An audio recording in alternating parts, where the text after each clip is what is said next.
Assalamualaikum warahmatullahi wabarakatuh. Selamat datang kembali di Rio Haspol. Liga Inggris kembali keluarkan terobosan di sepak bola. Setelah kemarin ada yang namanya kartu oranye, yakni untuk pemain yang suka ulur-ulur waktu alias guling-guling, yang hukumannya itu keluar dari lapangan 10 menit dan 2 kali kartu oranye sama dengan kartu kuning. Kini FA Inggris keluarkan lagi satu kartu, yakni kartu biru. Lah, apalagi ini? Jadi kartu biru ini adalah untuk para pemain yang biasanya kalau udah lakukan pelanggaran malah protes alias protes berlebihan. Kan biasanya kalau pemain itu protes berlebihan harusnya kan kena kartu kuning nih. Tapi di Liga Inggris kalau pemain lakukan protes berlebihan itu kena kartu biru. Hukumannya sih hampir sama ya dengan pemain yang kena kartu oranye, yakni harus keluar dari lapangan selama 10 menit. Tapi jika pemain tersebut kena kartu biru sementara dia udah mendapatkan kartu kuning sebelumnya, maka dia akan langsung kena kartu merah. Lah kok gitu? Terus apa bedanya dengan kartu kuning? Beda. Kalau kartu kuning kan pemain kena kartu kuning pemainnya masih ada di lapangan. Tapi kalau kartu biru pemain harus keluar dulu 10 menit, itu bedanya. Nah, inilah rincian hukuman kartu biru. Satu kartu kuning ditambah satu kartu biru sama dengan kartu merah. 2 kartu biru sama dengan kartu merah. Dan 2 kartu kuning ya jelas kartu merah lah. Kartu biru ini sendiri pertama kali digagas oleh Presiden FA, yakni Pangeran William, yang melihat attitude pemain di lapangan itu semakin buruk sehingga perlu diberikan pelajaran. Sehingga pemain itu nggak bisa melecehkan pemain lain, melecehkan wasit, staf maupun pelatih tim lain maupun timnya sendiri. Terus apa saja yang membuat pemain itu bisa kena kartu biru?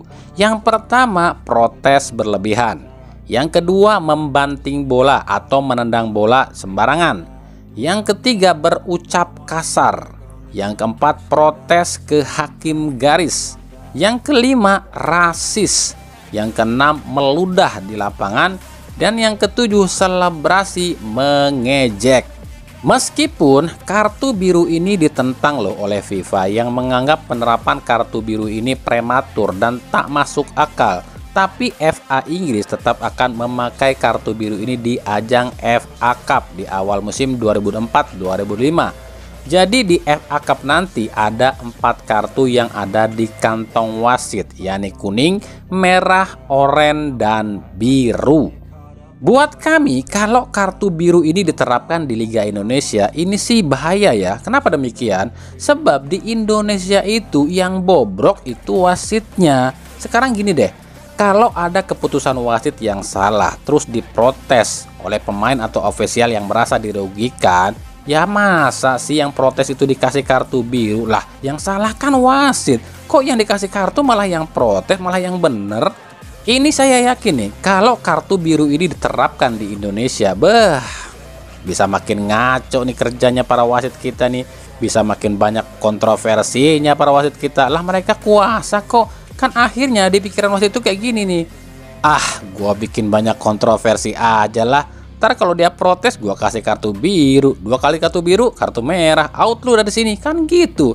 Makanya wajar kalau FIFA pun menentang kartu biru ini. Nah, gimana pendapat kalian? Setuju apa enggak nih?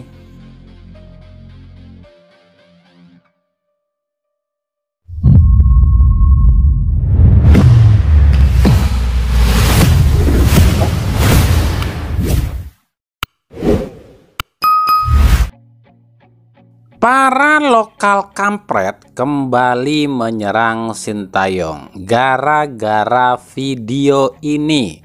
Di video ini terlihat Sintayong lagi di Korea di klub Seongnam FC. Para lokal kampret ini menilai Sintayong ini berbohong. Katanya ke Belanda nyari pemain, malah pulang kampung dan malah latih klub Korea. Padahal dia ini masih punya kontrak loh di timnas Indonesia. Kok bisa-bisanya ambil jadi pelatih tim Liga Korea? Gitu kalau kata para lokal kampret. Padahal di situ dituliskan dengan sangat jelas, pemilik klub Seongnam FC yakni Shin Sang-jun alias kakak dari Shin Tae-yong ini meminta Shin Tae-yong ini jadi penasehat klub, dan Shin Tae-yong adalah salah satu pemegang saham klub ini, dan klub ini adalah milik keluarga Shin Tae-yong. Jadi menurut kami nggak ada yang salah di sini. Dia nggak ngelatih loh di sana. Dia ini klub ini kan, klub Seongnam ini ya klub keluarga dia, klub milik dia. Terus apa yang salah? Kalau dia dibilang ngelatih klub lain, ya mana buktinya? Sekarang gini deh, kalau boleh nggak boleh kita bandingkan dengan Gus Hiding aja. Gus Hiding di 2021-2022 lalu itu merangkap 3 jabatan loh. Pelatih timnas Korea Selatan, ya. Terus juga direktur teknik Feyenoord FC di Liga Belanda, ya. Penasehat tim Belanda juga, iya. Terus apa yang perlu diributkan?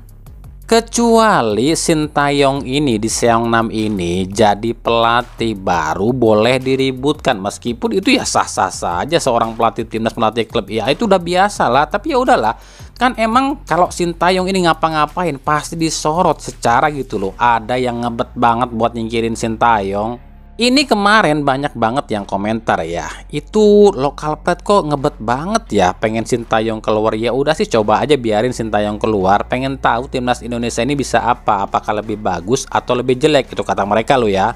Buat kami nggak bisa gitu, ya keenakan yang gantiin Shin Tae-yong lah.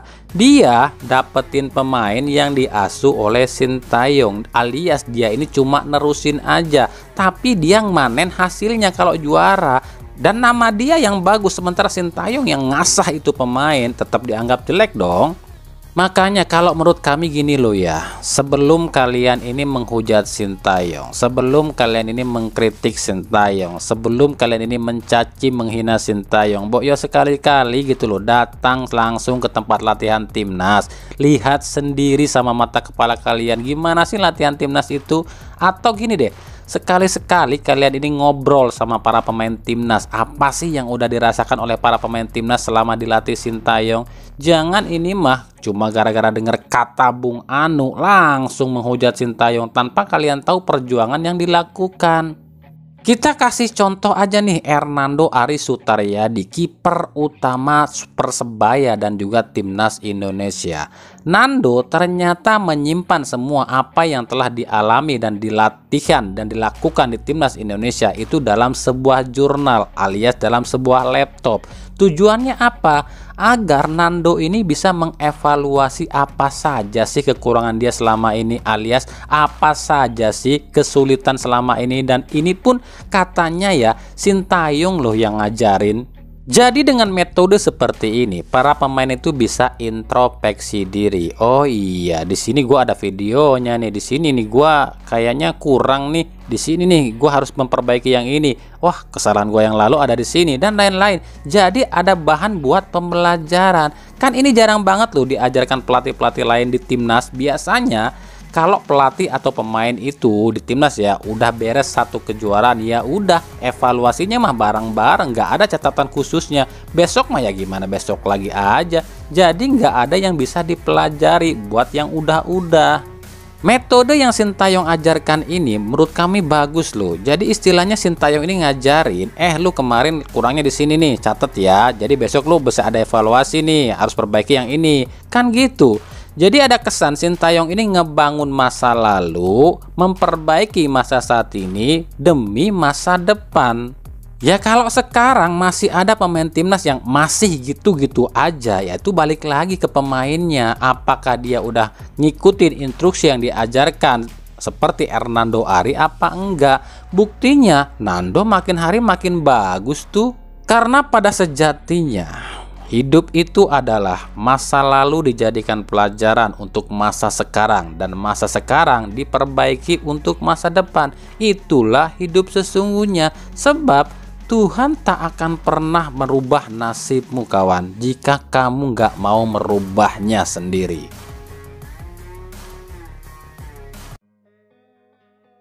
Dari Dewa United. Inilah salah satu video alasan kenapa Dewa United berencana membuang Sonny Steven musim depan dan ngotot ingin mendatangkan Teja Pakualam dari Persib. Ya, Sonny Stephen selama Liga 1 musim ini sudah beberapa kali lakukan blunder, dan yang terparah di laga lawan Barito Putra ini, dia yang asal-asalan nendang bola, dia juga yang nggak sanggup mengantisipasi tendangan pemain Barito. Terus pertanyaannya, kalau Sonny Stephen ini blunder terus, kenapa nggak memainkan M. Natsir? Ya balik lagi, ini ke masalah pelatih. Jan Olde Rickering adalah pelatih asal Belanda dan Sonny Stephen asal Belanda, dan yang merekrut Sonny Stephen adalah Jan Olde. Jadi ya nggak mungkin lah Jan Olde ngelepas atau mengistirahatkan atau membangku cadangkan Sonny Stephen. Ya sama kasusnya kayak Kevin Ray Mendoza di Persib. Mau berapa kali pun Kevin ini bikin blunder, ya tetap dipertahankan sama Hodak. Wong dia yang rekrut kok. Kecuali kalau Dewa United ini ingin membuang Stephen, ya otomatis Dewa United pun harus ngebuang Jan Olde musim depan. Dan ini kabarnya akan terrealisasi musim depan. Kabarnya Dewa United akan mendepak Jan Olde Rickering dan beberapa pemainnya, dan akan mendatangkan sosok pelatih baru. Dan isunya pelatih baru Dewa United musim depan ini kelas dunia loh. Ada yang tahu nggak ya siapa? Ya tebakannya paling juga nggak jauh-jauh dari klub Juventus atau mungkin klub favoritnya para pemilik saham dari Dewa United. Ya bisa aja Antonio Conte ataupun Allegri, bisa Marcelo Lippi, atau bahkan seorang Jurgen Klopp yang notabene klub Liverpool adalah klub favoritnya Rendra Sujono. Ya kita lihat nanti musim depan. Dari Rans Nusantara FC, bos Rans Nusantara FC Raffi Ahmad mengaku cukup puas sejauh ini dengan performa para pemainnya, sebab saat ini Rans ini sudah dibilang memenuhi target Raffi. Sebab menurut Raffi memang target Rans di musim ini cuma finish di 10 besar. Ya kalau juara atau masuk 4 besar itu bonus. Jadi dengan posisi Rans yang saat ini ada di posisi 8 klasemen sementara, menurut Raffi cukup puas meskipun target selanjutnya adalah masuk ke 4 besar, dan itu akan menjadi sebuah kejutan. Untuk musim depan, Raffi sendiri mengaku berencana akan tetap mempertahankan para pemain asing yang ada, dan pemain lokal pun sebagian akan dipertahankan. Kalau para pemain ini nggak diambil klub lain lo ya, sebab saat ini ada 5 pemain asing Rans ini sudah banyak yang ngincer. Khususnya kayak duo back Rans, yakni Kiko dan Angelo, serta yang paling banyak diincar yang tentu saja adalah Mitsuru Moruka dan juga Tavinho. Irfan Mofu, pemain kelahiran Pinrang, Sulawesi Selatan berusia 33 tahun ini saat ini ramai diperbincangkan setelah mampu bersaing jadi salah satu top scorer Liga 2 musim ini. Usai timnya yakni Persipal Palu gagal promosi ke Liga 1 musim depan, nama Irfan santer jadi buruan sejumlah klub Liga 1 seperti Bali United, Persija, Persik Kediri, Arema, Borneo FC, dan Persib Bandung. Para klub Liga 1 ini berlomba-lomba ingin dapatkan Irfan. Nah, kita akan bicarakan satu tim yang mengincar Irfan, yakni Persib Bandung. Persib kecil kemungkinan mendapatkan Irfan, sebab kita tahu Hodak ini nyarinya striker muda minimal usia emas, yakni 25 sampai 28 tahun. Sementara Irfan sudah berusia 33 tahun. Apalagi di Persib, Irfan akan sulit menggantikan DDS atau menggeser DDS yang jadi ujung tombak utama Persib. Otomatis kalaupun Irfan ini ke Persib, pasti akan digeser ke sayap menggantikan posisi Freds Butuan. Tapi jika Irfan digeser ke winger, otomatis satu posisi pemain muda Persib akan tergusur, yakni Arsan Makarin.